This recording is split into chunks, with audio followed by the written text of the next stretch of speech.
The Building Better Business podcast is the best place to learn how to take your business to the next level. It's no longer enough to earn good profits. You need to develop a network of connections as well as use all types of marketing to your advantage that will put you over the edge. Hosted by me, Steve Eschbach, a financial executive with decades of experience in dealing with businesses and business people, we'll learn how this all comes together. Join me and my expert guests as we delve into the many facets of owning the business and how to become a good, caring business owner. Listen how making a difference in your community can attract all sorts of clientele, which in turn will build you a better business. Greetings of the day, my fellow listeners, and welcome to another edition of Building Better Businesses. I am your host, Steve Eschbach. I am the owner of Transworld Business Advisors of Naperville, Illinois, just about 40 miles outside of Chicago. I am one of about 7 Chicagoland Transworld owners, and we are a mergers and acquisitions specialist firm. We assist sellers confidentially sell their businesses and attract them with qualified buyers. We also do franchise sales, and we also do franchise development. And I'm delighted to have with me today a good friend, Amy Langer from Salo Llc. I'm going to give you a caveat here at the beginning. If there is any way, shape, or form a sense of familiarity, it's because Salo and I, in some capacity, either with Amy or through her colleagues, have done some business together with the Financial Executive Networking Group, which is an executive networking group for mostly senior level financial executives in transition. And her firm has been very supportive for us. Believe it or not, she's based in Minneapolis, but her support comes mostly through her office in Chicago. She'll tell you a little bit more about that in a moment. But Amy, it's a delight to have you here. Thanks so much for being a guest today. Oh, and thank you for having me. It's fun. Well, great to see you again. First question I have for you. I know you are the founder of Salo Llc, and I don't know that our audience knows about this. By the way, you're one of the first HR business owners in this podcast series. So we're going to talk a little bit about why you need some better business practices for your hiring efforts. But anyway, tell me a little bit about Salo Llc.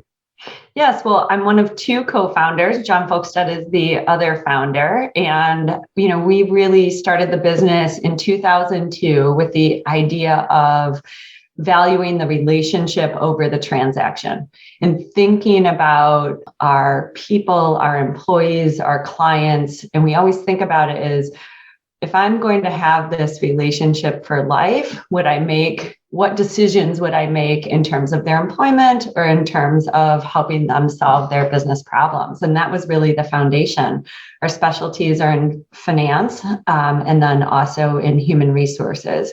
So really, when clients have an issue they're trying to work through, we talk to them a lot about and ask a lot of questions. We get super curious about what's happening, what's the backdrop, what's going on around it, and then, kind of pivot and say, how would we solve that with talent? And, so then we have to get curious on the talent side. Where do you perform? What happens? And we start to really know and be able to curate these matches that, work. And it's been really fun and really great to see it thrive. Sounds good. We're going to get a little bit more into that, of the details on not only your client, which would be the company side, but the candidate side to fill those spots that are open. Because many people, many business owners, I believe, don't realize how important the cultural fit is. And we'll talk a little bit more about that in a moment. But as I do with most of my guests, we're going to kind of rewind the videotape, which means nothing to millennials, but for you and I, it does mean something. We're going to go back in time. So let's talk a little bit about your childhood and your upbringing. Where were you born? Where were you raised? What were your interests back then? And then after you give me that, we're going to talk a little bit about your formative years, high school through college. So let's start back with Amy as a child. Well, I grew up in Quincy, Michigan, which is a town of about 1,200 people. There's one stoplight, and I'm a farm kid. My grandparents both had farms when I was growing up, and I grew up on one of them where my parents took over. So that was early. A lot of value of hard work, for sure, I got from those formative years. And really, I've thought about this in retrospect, sort of the value of entrepreneurship. My family didn't work for other people. We worked for ourselves, and everything that we ate and had, was really curated from ourselves. So that was really a great foundation. In the mid 80s, it was really rough for us. Actually, the farms had trouble in the 80s, ours did as well. My dad had a little farming business, and all of that went under, and my dad moved on. And so my mom was left with 3 children, no formal education outside of high school, and really kind of pivoted. So that was a pretty pivotal moment for me where I was like, ooh, what am I going to do next? And really started to think about education and what that might mean and what I needed to do to have sort of a different outcome than that. So when you were a young child, let's say around 3 years old, and you jumped on the tractor and you were racing up and down the cornfields, what was going through your mind in terms of what you thought you wanted to be when you grow up? Was it being a farmer? Was it being an entrepreneur? We're going to find out how you got into human resources, executive recruiting. But what was going through your mind back then, and how did that pave the way through high school and into college? Well, I'm not sure I really thought about it at that age. I just had this really lovely upbringing with lots of family, surrounded by family and my 2 brothers. I wouldn't think that. I've always wanted to be in business. I was always interested on the business side or how things work in that capacity. For a while, I thought I wanted to be an orthodontist. But then, I would go to Chicago very rarely, but on occasion, because most of the time we didn't travel a ton. It's hard to find, when you're on the farm, you don't travel a ton outside, but I had been to Chicago and there was like this big tall building. I'm like, I want to work there. I didn't know what it meant to work there. I didn't know, but it was alluring and always interesting for me to pursue. Sounds good. Now, when you were going through grammar school, high school, what were your subject matter interests back then? Was it math? Was it reading? Was it history? What was it?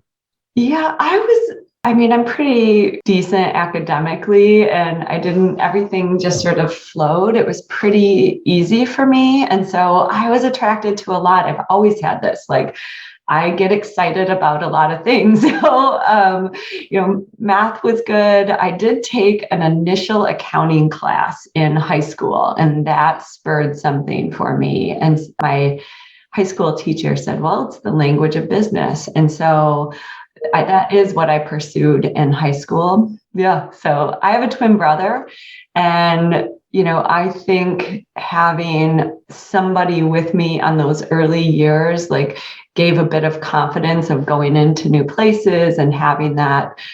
So I think that was part of my original formation that's made a difference too. Just kind of having a little bit more confidence.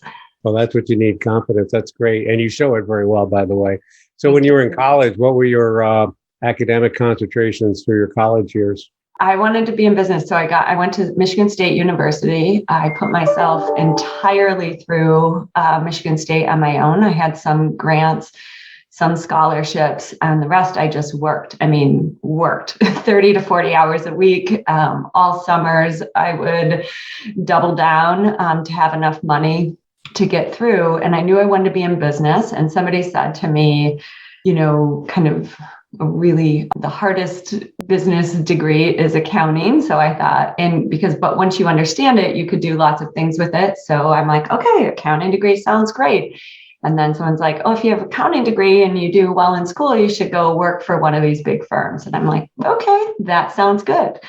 And I was hired by KPMG, and just an amazing experience. The first office building I was ever in was my office interview with KPMG. And it was like drinking from a fire hose, starting there and learning and being surrounded by all these amazingly smart people. So I'm so fortunate.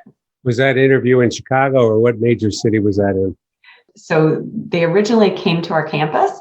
And then I happened to interview with the Minneapolis office. They were looking at getting some people outside of Minnesota. So my joke is always their diversity was getting the farm kid out of Michigan instead of the farm kid out of Minnesota. And I was also looking a little bit in Detroit, and option of Chicago. And quite frankly, at the time, Chicago seemed too big. I didn't know a lot of people. It seemed quite large. Detroit was kind of foreign, even from a farm kid perspective. And I thought, Minnesota seems like a good spot. So I was here once before I moved. I'll share with you a little secret. The Transworld owner who runs the entire Minnesota office, his other job is a farmer. So there you go. So farmers do get into business, just like you demonstrated with where you are. Yeah. So you were in a corporate environment. You were working at KPMG. Back in the day when I got my accounting degree, there were 8 accounting firms. Were there 4 or were there 6 back then? I forgot. There were 6 when I started, but within the first few years, they combined into 4. So there was 4 when I was there during that time period. So hint to our audience, consolidation is pretty paramount in a lot of industries. So you worked at KPMG for how many years? And that's in a corporate environment. And that was accounting, right? Yeah, I was a full on, assistant accountant in auditing. I loved that work. I really, here's what I loved. I loved being able to understand new businesses, get in, try to understand it. You got put with new teams all the time, being able to figure out who the teams were, what they were, what the hierarchy is, who the clients are. Like that was my love. My not so much love was the actual accounting work, quite frankly. Like that required work for me. The other side was really natural. And to the point of, I did flunk the CPA exam twice in a row. And the third time I finally passed it. But during that flunking twice, being surrounded by people who were passing with flying colors, talking about sort of the problems and how to solve it, it became really clear. I call this a pivot moment where it became really clear, like that was not my forte. My forte was around teams, building people. And that kind of gave me an illusion of like, okay, I should go look where I can see they're going to outpace me at a certain point because I'm going to have to work harder at that. So I better go to like follow these strengths instead. Oh, it's good. You know, there's hope in your story because you only failed the CPA exam twice, right? And then you're now a business owner. Thomas Edison failed almost 1,000 times before we have light bulbs in our house. So perseverance is key. We're going to talk about some R's too, because there's resilience, there's rebound, there's recharge. We'll get into that in a moment. But so I can see where Amy has an accounting and auditing background, but not really what she really wants to do. You want something broader.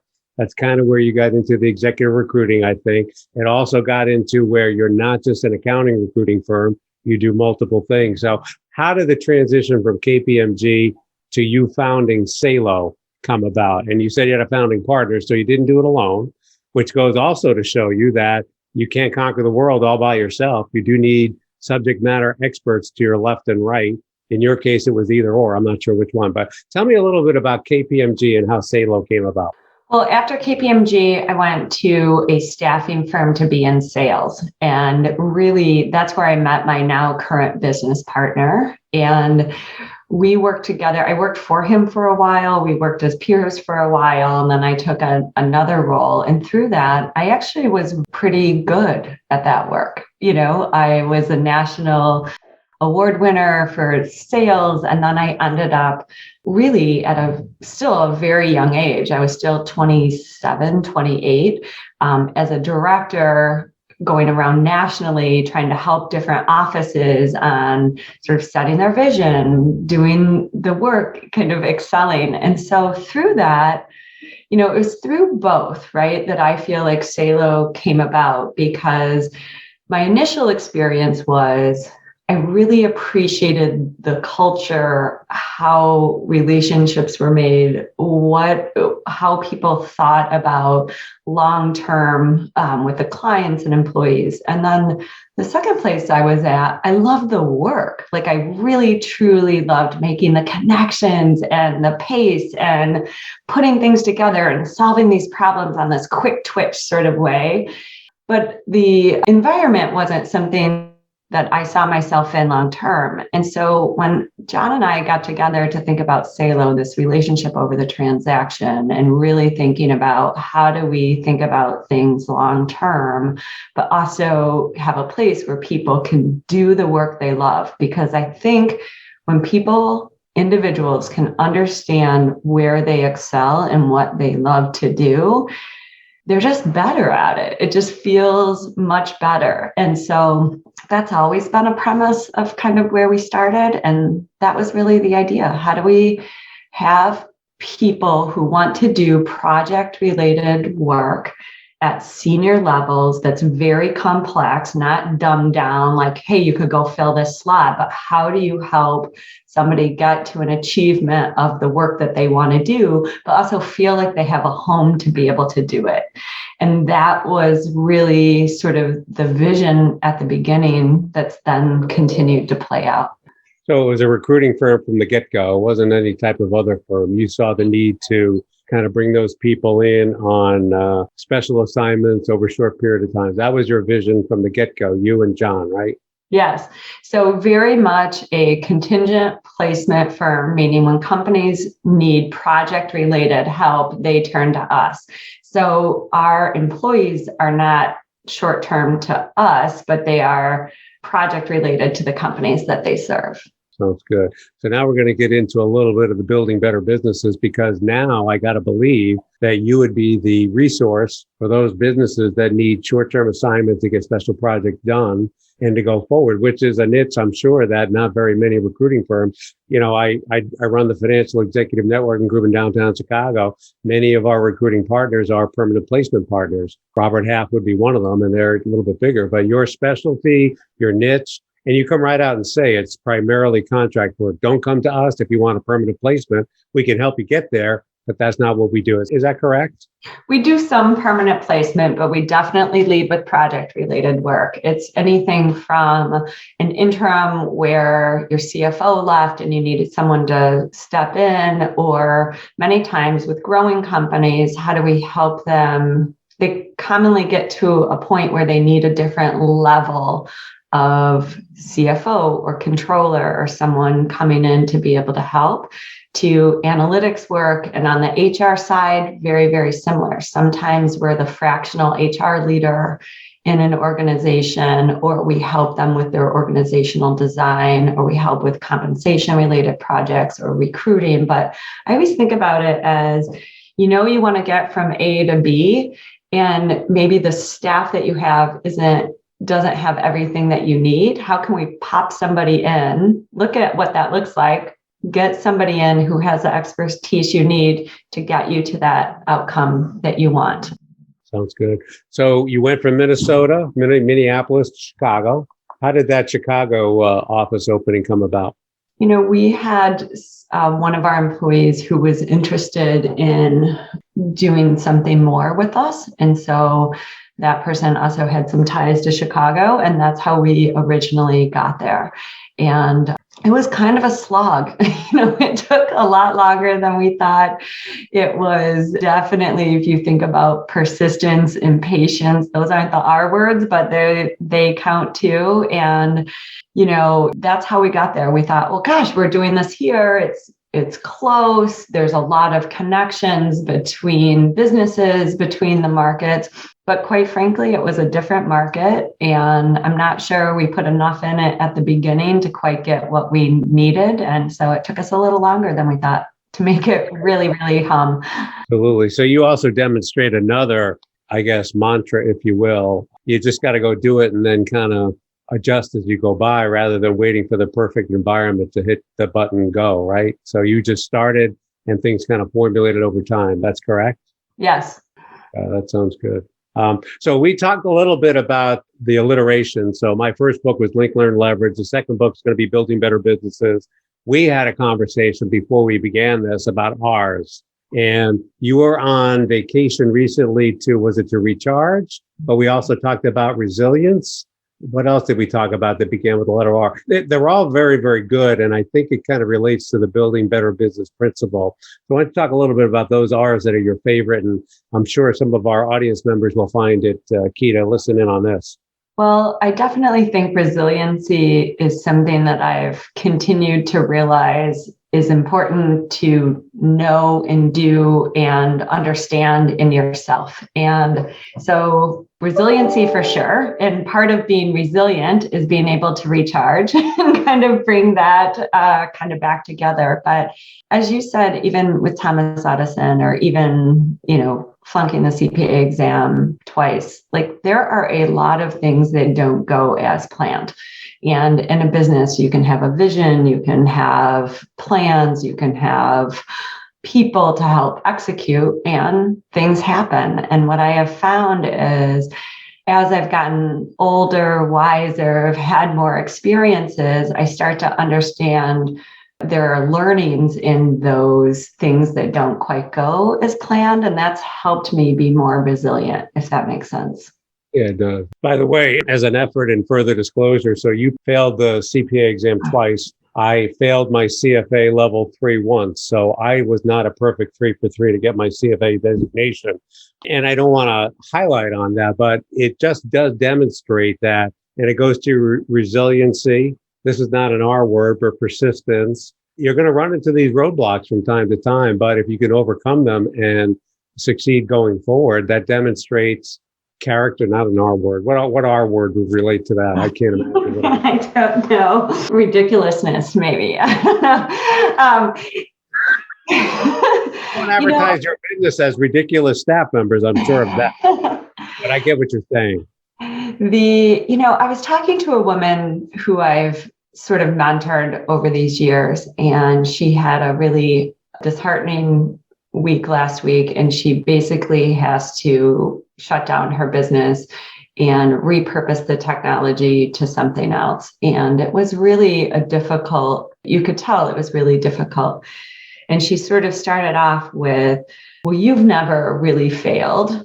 Like, I don't know how you're going to mentor me. You've never really failed. And I was drinking a little bit of water and did a spit take. I spit it out. I'm like, I've failed more than I've succeeded. I just had one big, good success that kind of helps hide those others. But, we've tried other things from time to time. We've had multiple different businesses and sort of different iterations and ways that we were trying to expand that didn't make it. And I think sometimes when we look at people in their success, we see them as today, not what it took to get them there. And all of those failures or learning opportunities kind of helps sort of, if we can learn from them and see them and recognize them for what they are, then we can make different choices going forward. And that's where I'm more cognizant and intentional about that work now. And I think, I was 29 years old when I started the company. We'll just turn 30. And I didn't really realize that then. It just felt like it would just hit me in the face, like, this is too much, like these. And now I sort of lean into them a little bit more. So some of my networking colleagues kind of laugh when I tell them this, that I no longer make mistakes. Okay. So I've had 40 years of experience, and this sounds amazing, but I never make another mistake again in my career. But I can tell you I have a ton of learning experiences. So long story short, I don't define mistakes as mistakes. They are actually learning experience, because if you can't learn from some miscues, then you're not doing yourself any justice at all. I have one question to ask you. And for my audience here, I don't think I've introduced this concept, but what is the definition of a winner in your mind? And I don't know if you're ready to answer that, Amy, because I have my own definition. Well, I'd definitely be interested in hearing about your definition. Off the cuff, I would say, if you're pursuing what you want to pursue, if you're doing the things that you want to do, if you're able to think of something and be able to fulfill it with your own efforts, whatever that looks like, to me, that's winning. And I like your definition, but mine is a little different. I define a winner as a loser who tried one more time. No, that's good. Yours is more fun. When I do my public speaking, the last slide that is always in my slide deck is Michael Jordan. And he talks about how many times he missed a shot and how many times he was asked to have the winning basket. And he concentrates on the times he misses and the times he lost. But he says, I'm a success because I failed. And his last comment that I always close my public speaking engagements with is, I can accept failure. I cannot accept not trying, which clearly that's demonstrated by who you are and how you've gotten to be where you are. So we're at the end of our 20 or so minutes of our podcast. Amy, is there anything we haven't talked about that you want our audience to know about? I think on your theme of building better businesses, when I think about truly one thing that I've done throughout the years that has made a huge difference, I always think about my support system and truly having people around me, not just my parents and my brothers and my friends and things like that, but really a cohort of people who are in similar circumstances that you can really talk about, whether it's an advisory board or I'm very involved with Women's Presidents Organization. And lives are complex. And if you're building a business and have a family and do things in the community, it's not very simple. It's not just having a job or even having a big job. It's very complex when you employ lots of people. And so I just think, make sure you have a really, really, really good support system. Absolutely. Surround yourself with successful people and you'll become an Amy Langer out there in the world. So that's good to know. So Amy, last question. Where can we find out more about your company, yourself? Anything related to Salo? Tell us where we can go to get that. Well, SaloLLC.com. You can definitely go there, and we're on LinkedIn. We do stuff on Twitter. Here's a little preview. We are doing a national brand expansion. We're going to have a brand launch, a new, exciting, fun brand launch coming in May. So hopefully you'll be seeing more of us in a lot of places as COVID hit and we are re-looking at how we do. We're kind of taking our base in the Midwest and taking that national. So a lot of exciting things to come. Absolutely. And I think, Amy, you nailed it. We are dealing now, hopefully, in what is soon to become a post-COVID-19 environment. And things are going to change, I think, in many aspects. So you just need to be informed and respond accordingly. Well, listeners, that was another edition of Building Better Businesses. I thank you so much for joining us. Amy, thanks again for your insights, and I appreciate you sharing your words of wisdom. Another alliteration there, if you will. And we'll see you next time. Thanks so much. Yeah, thanks for having me.